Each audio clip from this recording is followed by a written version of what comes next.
Mas então, quando foi que você queria ser... Você decidiu quero ser jornalista? E por quê? Então, eu tava na escola, estudando. Seus pais, por exemplo, o que faziam? Nada a ver. Nada a ver? Nada a ver. Não tinha ninguém na minha família que era jornalista. Nossa. Ninguém. Depois que eu descobri, muito tempo depois, que o meu avô, pai do meu pai, o sonho dele também era ser jornalista, só que ele trabalhava em banco. Tá. E aí ele fazia o jornalzinho do banco. Olha só. Porque ele queria ser jornalista. Escrevia super bem e tudo mais, mas não foi jornalista. Mas eu era apaixonada por leitura. E também gostava muito de escrever. Lia desde criança? Sempre, muito. O que você lembra de ler? Coleção Cachorrinho Samba.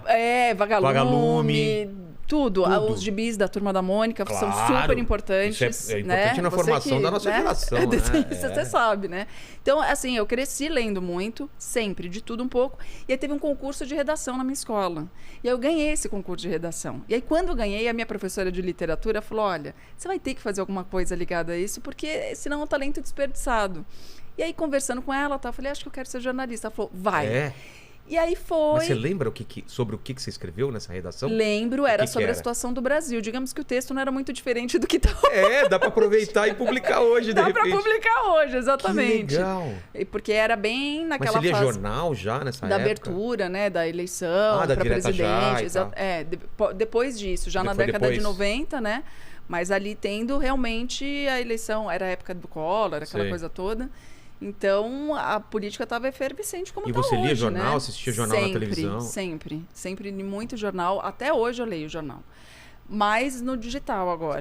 Mas sim. Leio todo dia de manhã eu acordo, a primeira coisa que eu faço é ler notícia. Eu não consigo acordar... Sem se informar. Não consigo. Eu preciso ter pelo menos uns 5 minutinhos ali, dar uma passada geral nas redes sociais, que também tem notícia. Mas né? mudou a rotina, né? Porque eu lembro quando era criança, meus pais assinavam jornal. Então, eu lembro deles lendo jornal, me passavam os cadernos, eu ia lendo. Hoje não. Como que você faz? Você vai em alguns portais que você acompanha? Exatamente. Eu vou nos portais, tem alguns que eu assino, e aí eu vou buscando as notícias, vou lendo, sigo pessoas que também gostam de notícia, que vão publicando links sobre notícias, e aí você vai buscando, né? Mas eu leio tudo, de A a Z, assim. Eu leio tanto o que eu gosto como o que eu não gosto. Tem que ler, né? Tem que ler, a gente tem que se informar, porque senão a gente é enganado, né? Então... Hoje a gente vive um paradoxo, né? Sim. Nunca a gente teve tanto acesso à informação. Por outro lado, nunca as pessoas estiveram tão perdidas em relação à informação. Porque tem muita fake news, né? As pessoas descobriram que elas podem produzir notícias.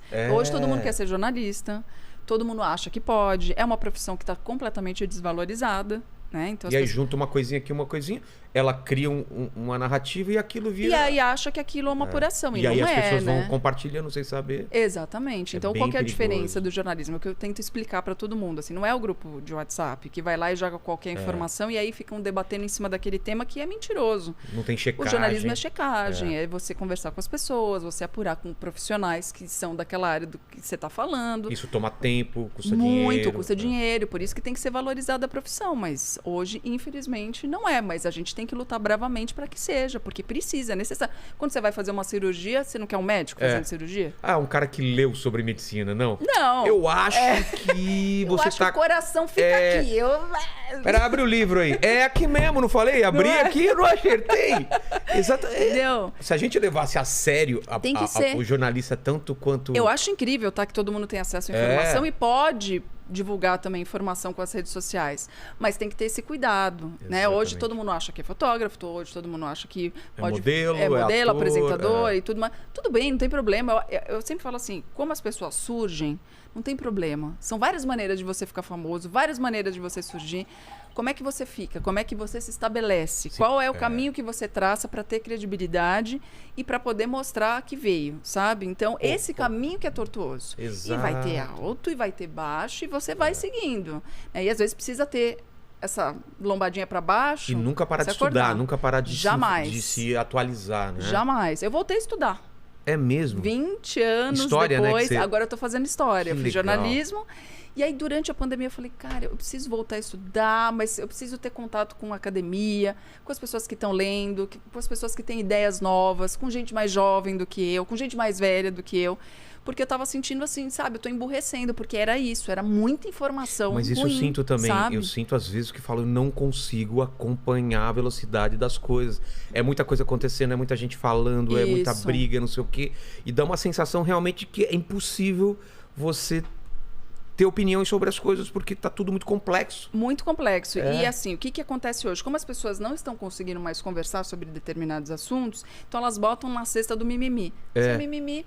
Não, isso é mimimi, isso não existe. E não é. Então, gente, viramos uma página. Se a gente está discutindo tantos temas agora, é porque a gente evoluiu no estudo. Não para trás, né? Exato. Concordo. Mas isso também é porque a área de humanas é muito desvalorizada no nosso país. Né? Então, a gente acha que é tudo perfumaria. Por que você acha isso? Isso foi desde sempre ou vem acontecendo isso de um tempo para cá? Eu acho que a educação aqui no país nunca foi valorizada desde os primórdios. Né? Então, sempre foi a coisa no arremedo, a gente pega daqui uma ideia dali, traz daqui, vamos tentar fazer do nosso jeito. Tem um plano, né? Uma diretriz para 10, 20 anos a gente não tem. Transformar uma geração inteira numa... Nunca houve essa vontade de fato, de ter essa transformação. E já tivemos pessoas muito importantes nessa área, mas que não foram valorizadas como deveriam ser. Então, nesse arremedo, então assim, o que é legal? Aí a gente copiar a cultura americanizada de tem que ser gestor, tem que ser para a área de exatas ou biológicas, porque aí você vira doutor. Não, a gente tem doutores também nas áreas de humanas. Mas não é valorizado por isso. É menos. Não sabe fazer nada com número, então você não sabe de nada. Você não é médico, então você não sabe de nada. Sociologia não é nada, historiador não é nada. Como se fosse uma coisa menor. A gente precisa de tudo. Um precisa do outro, porque se a gente não tivesse essas áreas, também os outros também não chegariam onde eles chegaram. Né? Então, é complexo isso, né? Eu acho que é mais valorizado fora do que aqui, sabe? Mas é difícil quando uma profissão que nem jornalismo, você vira e fala assim, não precisa mais de ter diploma. Você acha que isso ajudou a jogar uma pá? Com certeza. Com certeza, porque aí assim qualquer um pode ser. Se eu decido que eu faço notícia, eu decido que eu sou jornalista. Vai pelo menos estudar um pouco. Não vale nada, mas estuda. Sempre vale. Sempre vale. Não, porque vai ter gente que fala, mas eu aprendo muito mais. Tudo bem, você aprende muito mais, mas vai estudar. É que são aprendizados diferentes. E aí as pessoas valorizam isso. Aprendi trabalhando, aprendi fazendo. Eu também aprendi fazendo e trabalhando. Eu estudei publicidade quando eu já trabalhava com publicidade. Então, eu também. Mas assim... A gente não aprende também na academia? Aprende muito, porque o que é legal da academia? É você compartilhar, é você ler textos... Tem a parte da ética, da conduta. Ler textos que você nunca imaginou que você ia ler na vida, conhecer autores diferentes, ter o contraditório, sabe? Então, é importante você ouvir pessoas mais velhas que já estão ali falando há muito tempo. Gente jovem que está chegando com ideias frescas. Você não corre o risco de você só ficar dentro da sua bolha, né? É isso. A academia é para isso, para ter a discussão, né? É que hoje também a gente chegou numa polarização que as pessoas não conseguem mais debater. Elas querem brigar. Elas querem vir com a ideia delas e falar assim, é isso aqui. Elas não estão dispostas a mudar de ideia. Exato. Eu sou um cara que adoro mudar de ideia quando alguém me fala a sua ideia. Pô, que interessante. Não a galera não quer. Parece que é uma derrota, né? Então, fala, não é. Putz, ele tem razão, mas eu não vou falar nada. Vou continuar firme aqui. E é exatamente o contrário. Quando a gente muda, a gente está evoluindo. A gente não está sendo derrotado. A nossa ideia foi derrotada. Que bom. Se eu fosse igual ao que era aos 15 anos, eu ia ficar triste. Eu também. Eu tenho a mesma cabeça que eu tinha 15 anos. Não, eu quero estar diferente. Alguma coisa tem que melhorar, né? Porque tudo despenca. Pelo menos a cabeça fica melhor. Exatamente. O cérebro, principalmente, tem que melhorar. Já é uma desgraça, então. Que falar o tempo melhora tudo, não melhora tudo. Não melhora, não. Sejamos honestos. A pele, né? Não dá. E não, você pode tomar banho de colágeno que não adianta, entendeu? Você pode puxar daqui. É uma mentira que falam pra você, tá? Que o tempo melhora tudo.